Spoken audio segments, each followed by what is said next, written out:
എനിക്കൊരു ഉപകാരം ചെയ്യോ? ഇത്ര നാൾ ഉപദ്രവമൊന്നും ചെയ്തിട്ടില്ല. ചെയ്തു തന്ന ഉപകാരങ്ങൾക്കൊക്കെ നന്ദിയുണ്ട്. സന്തോഷം. ഇവിടെ വന്നു വിട്ടപ്പോ ഞാൻ ആശ്വസിച്ചു. ഇപ്പൊ തോന്നണോ വേണ്ടിയിരുന്നില്ല. ഞാൻ കാരണം എന്തൊക്കെ അനുഭവിക്കണേ. ഓ, എന്റെ കാര്യമൊന്നും ആലോചിക്കണ്ട. എന്താ ഉപകാരം വേണോന്ന് പറഞ്ഞത്? എന്നെ പാലക്കാട് റെയിൽവേ സ്റ്റേഷൻ വരെ കൊണ്ടുവന്നാക്കി തരുമോ? ഇപ്പോഴോ? നാളെ. എന്നിട്ട് അങ്ങോട്ട് പോവും? മദ്രാസിന്. മദ്രാസിൽ അവര് പിടികൂടില്ലേ? പിടികൂടട്ടെ. ഇനി എനിക്ക് എന്ത് ഭയപ്പെടാനാണ്? മരണവും ജീവിതവും ഒരുപോലെ. അങ്ങനെ മരണത്തിലേക്ക് നിന്നെ ഞാൻ പറഞ്ഞുവിടില്ല. എന്റെ ഏട്ടൻ ചെയ്ത തെറ്റിന് എന്ത് പ്രായശ്ചിത്ത ചെയ്യേണ്ടതെന്ന് ആലോചിച്ചിട്ട്. ആ കഥകളൊക്കെ മറന്നേക്കൂ. ആ കുട്ടിയെ വേദനിപ്പിക്കാതെ വിവാഹമൊക്കെ കഴിച്ച് സുഖമായി ജീവിക്കേ.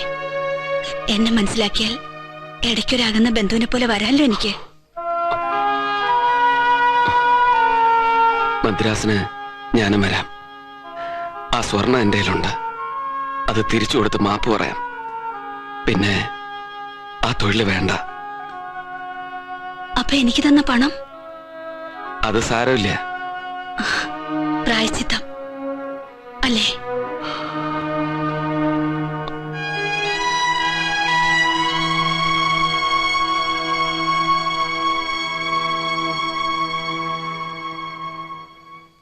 ഒരു മറുപടി കിട്ടണം.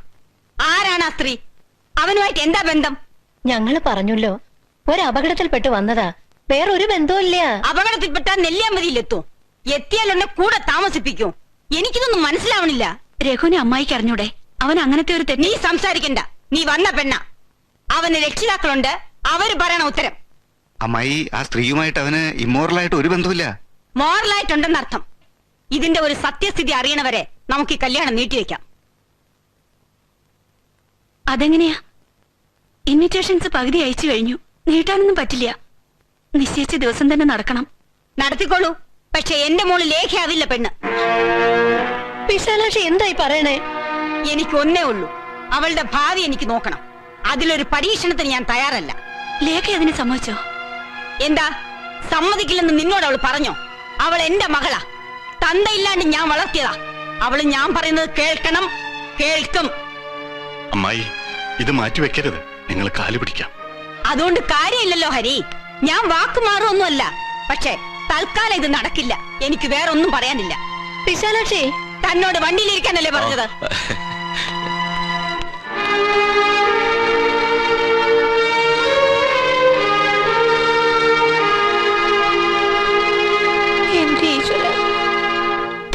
ഇതിപ്പോ പണ്ടാരാണ്ട് പറഞ്ഞ പോലെ തൂറാത്തോൻ തൂറിയപ്പോ തീട്ടം കൊണ്ട് ആറാട്ട്. തന്റെ അനിയന് വേറെ ജോലിയൊന്നുമില്ലേ? സകല ഗർഭങ്ങൾ ഏറ്റെടുക്കാന്ന് വെച്ചാ ഇവൻ ആരാ? എട്ടുകാലി ഒമ്മുഞ്ഞോ? ഒരു കാര്യം ഞാൻ പറയാം. എന്റെ പേരെങ്ങാനും വലിച്ചിടയ്ക്കപ്പെട്ടാൽ അവനെ ഞാൻ കളി പഠിപ്പിക്കും. തന്റെ അനിയനാണെന്ന് ഞാൻ നോക്കില്ല. ഞാൻ പറയണത് അവനെ പിടിച്ച് നാലാ പൊട്ടിക്കണതാ. ആ മോഹൻ നിന്റെ മനസ്സിൽ വെച്ചാ മതി. തെറ്റെന്റേതാണ്. എനിക്കെന്റെ അനിയനെ അവളിൽ നിന്ന് രക്ഷിക്കണം. അതിനെന്തെങ്കിലും ഉപായം ഉണ്ടോ എന്ന് പറയൂ. അവളെ അങ്ങോട്ട് കാച്ചണ അത്ര തന്നെ. നടക്കണ കാര്യം പറയേ. ഗംഗാധരനത്തിന് ചൂട് കൂടുതലാണ് കേട്ടോ. പിന്നെ അല്ലാണ്ട് തലയ്ക്ക് ഭ്രാന്ത് പിടിക്കുക. അവളെ ആ വീട്ടിൽ നിറയ്ക്കാ പോരെ. നമ്മൾ അവളെ കസ്റ്റഡി എടുക്കുന്നു. സംശയകരമായ സാഹചര്യത്തിൽ പിടിക്കപ്പെട്ടു.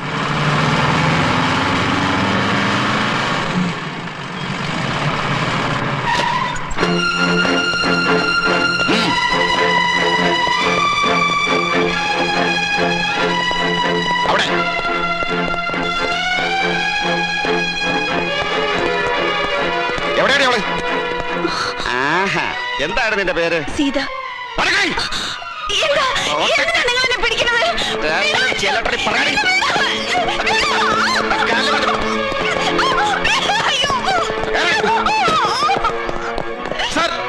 കാര്യം എന്താ വെച്ചാ പറഞ്ഞിട്ട് കൊണ്ടുപോകണം. തന്നോട് പറയേണ്ട കാര്യമില്ല. തന്റെ ആരെ എന്റെ ആരാണെന്ന് നിങ്ങൾ പറയേണ്ട കാര്യമില്ല. വാറണ്ട് ഉണ്ട് അറസ്റ്റ് ചെയ്യാൻ. വാറണ്ട് സ്റ്റേഷനിലേക്ക് വാ. സാർ സാർ ഞാൻ പറയും.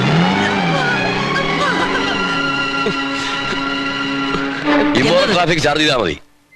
ഓഹോ, അപ്പൊ ഈ ഇമ്മോറൽ ട്രാഫിക്കിന്റെ പിന്നിൽ സാറും ഉണ്ടല്ലേ? Call me after 5 minutes.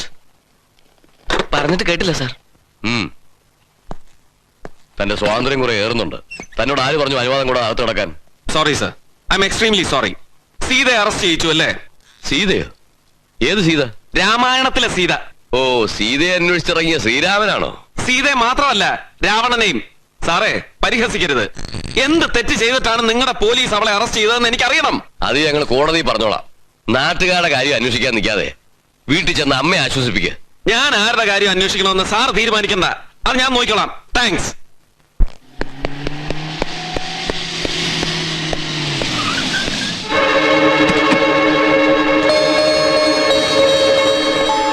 ഓ, അപ്പൊ എല്ലാരും ഉണ്ട് ഇതിന്റെ പിന്നിലല്ലേ? ഏതിന്റെ പിന്നില്? ഗംഗേട്ട, പൊട്ടം കളിക്കരുത്. ഒരു വേശ്യയോട് കാട്ടുന്ന ഔദാര്യമെങ്കിലും അവളോട് കാട്ടായിരുന്നു. ആരോട്? വെറുതെ തോന്നിയ ദിവസം പറയരുത്. ഒന്നും അറിയില്ലല്ലേ? ഒരു പാവം പെണ്ണിന് ഉറക്കവിളി എടുത്ത് മയക്കി അനുഭവിക്കുക, വേണ്ടപ്പെട്ടവർക്കൊക്കെ കൂട്ടിക്കൊടുക്കുക, എന്നിട്ട് ഒന്നും അറിയില്ല. അറിയിച്ചു തരാം.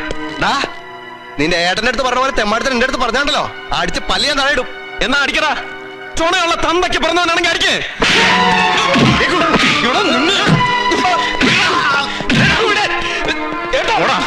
ആജ്ഞാപിക്കാനുള്ള അർഹത ഏട്ടനില്ല. ഇത്ര മനുഷ്യത്വം ഇല്ലാണ്ട് എങ്ങനെ പെരുമാറാൻ കഴിയണു? എനിക്ക് സഹതാപമുണ്ട്. ഡിവൈഎസ്പി ഹരിനന്ദന മേനോനോടല്ല, മംഗലത്ത് ഗോവിന്ദ മേനന്റെ മകൻ ഹരിയോട്, എന്റെ ഏട്ടനോട്. ഗംഗാരന്റെ മേലെ ഒരാൾ കൈവച്ചാലേ പിന്നെ കൈ ഉണ്ടാവാറില്ല. നീ എന്റെ അനിയനെ പോലെ ആയിപ്പോയി. ദയവ് ചെയ്ത് ആ പദവി എനിക്ക് തരാണ്ടിരിക്കുക. എന്താ ഇവന്റെ തണ്ടും തടിയും കണ്ട് പേടിച്ചിട്ടാണെന്ന് വിചാരിച്ചോ? ഗംഗാറിനൊന്ന് കൈ ജോടിച്ചാൽ ഇവന്റെ പൊടി കാണില്ല. ഗംഗാധരനോട് എന്താ അവന് ദേഷ്യം? അവന് മനസ്സിലായി ആ പെണ്ണിനെ അറസ്റ്റ് ചെയ്യിച്ച ഞങ്ങളാണെന്ന്. എങ്ങനെയെങ്കിലും ആ തേപിടിച്ച് ഒഴിവാക്കിയിട്ട് അമ്മായിയുടെ കാല് പിടിച്ചിട്ടാണെങ്കിൽ ഈ കല്യാണം നടത്താമെന്ന് വിചാരിച്ചാ സമ്മതിക്കില്ല. ഇതിൽ കൂടുതൽ ഞാൻ എന്താ ചെയ്യുക? അവൻ ഈ കല്യാണം നടക്കണമെന്നില്ലേ?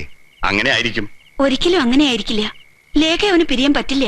പിന്നെ എന്തിനാ അവൻ ആ തേവിടിച്ചിയുടെ കാക്കീഴെ കിടക്കണേ? റാസ്കൾ. ഇനി അവൾ വെളിയിൽ വരരുത്. ഇമ്മോറൽ ട്രാഫിക് മാത്രമേ ചാർജ് ചെയ്തിട്ടുള്ളൂ. ഒരു 3 മാസം, കൂടിയാൽ ഒരു 6 മാസം വരെ.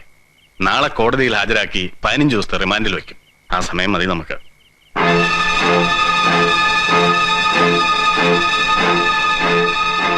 ഈ സ്റ്റേറ്റ്മെന്റിൽ സീതാലക്ഷ്മി തന്നെയാണോ ഒപ്പിട്ടിരിക്കുന്നത്?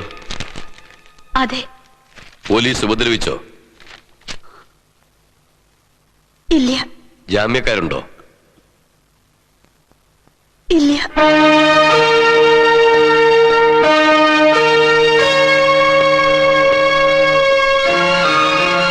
അഡ്വക്കേറ്റ് രഘുനന്ദന മേനോൻ, സീതാലക്ഷ്മിയുടെ വക്കീലാണ്. Bail petition. സ്വന്തം ജാമ്യത്തിലാണോ? യെസ് യുവർ ഓണർ, സ്വന്തം ജാമ്യത്തിൽ. Bail petition granted.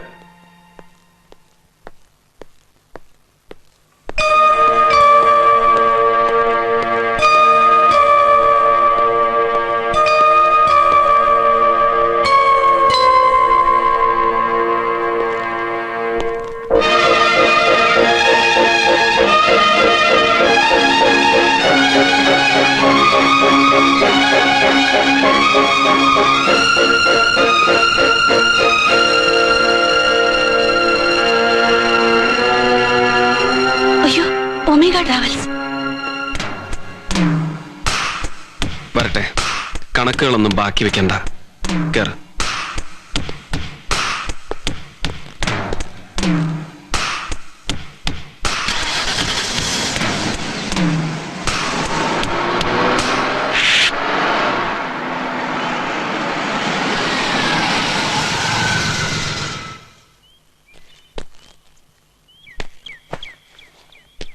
അകത്തേക്ക് പൊയ്ക്കോളൂ. ഇനി തൽക്കാലം ഇങ്ങോട്ടും പോണില്ല. എനിക്ക് പോണം. അപ്പൊ കേസ് നടത്തണ്ടേ? എന്റെ സ്വന്തം ജാമ്യത്തിലാ വിട്ടേക്കണേ. പറയണ സമയത്ത് കോടതിയിൽ ഹാജരായില്ലെങ്കിൽ ഞാൻ പോയി കിടക്കണം അകത്ത്. അത് മറക്കണ്ട. എന്നെ എന്റെ പാട്ടിന് വിട്ടേക്ക്. അകത്തേക്ക് പോവാൻ. എടോ വീരപ്പ, തോക്കൊക്കെ തുടച്ച് നിറച്ചു വെച്ചിട്ടുണ്ട്. എന്താന്ന് ശിക്കാറുമുണ്ടോ? ആ, ഒരു ശിക്കാരി ചിലപ്പോ ഇവിടെ നടക്കും. റെഡിയായിരുന്നു.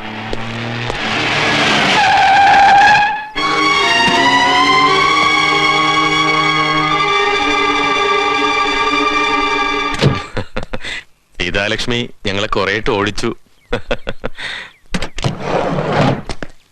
ഹലോ, ഞാൻ നാസർ. രഘുനന്ദന മേനോൻ അല്ലേ?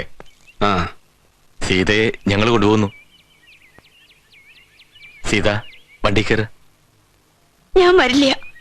നിങ്ങളുടെ സ്വർണം ഞാൻ തിരിച്ചു തരാം. സ്വർണ്ണമല്ലല്ലോ പ്രശ്നം.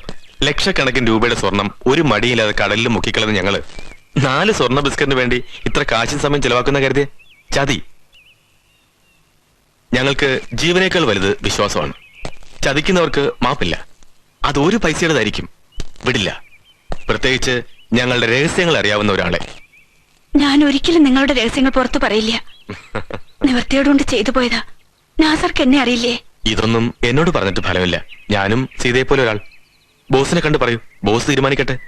എന്നാ സമയം കളയണ്ട, പോകാം. സോറി മിസ്റ്റർ നാസർ, സീതയെ ഇപ്പൊ വിട്ടുതരാൻ എനിക്ക് ബുദ്ധിമുട്ടുണ്ട്. അത് നിങ്ങൾക്ക് നിങ്ങളുടെ ശരീരത്തോട് സ്നേഹമില്ലാഞ്ഞിട്ടാ. ഇത് ചീത്തയാക്കരുത്. ആരെതിർത്താലും ഞങ്ങൾക്ക് അവളെ കൊണ്ടുപോകാതിരിക്കാൻ പറ്റില്ല. പിടിച്ചു കയറ്റോളെ. മിസ്റ്റർ നാസർ, അരുത്.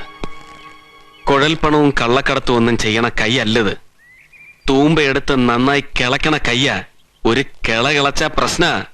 പോരാത്തതിന് പലരെയും കിളയ്ക്കാൻ കൈ തരിച്ചു നിൽക്കണ സമയ. മര്യാദക്ക് മാറടാ.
പറഞ്ഞ തീരെ മനസ്സിലാവില്ലെന്ന് വെച്ചാ പിന്നെ എന്താ ചെയ്യ?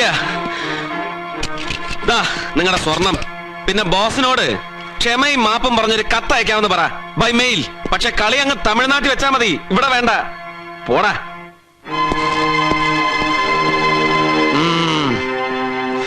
പോയോ?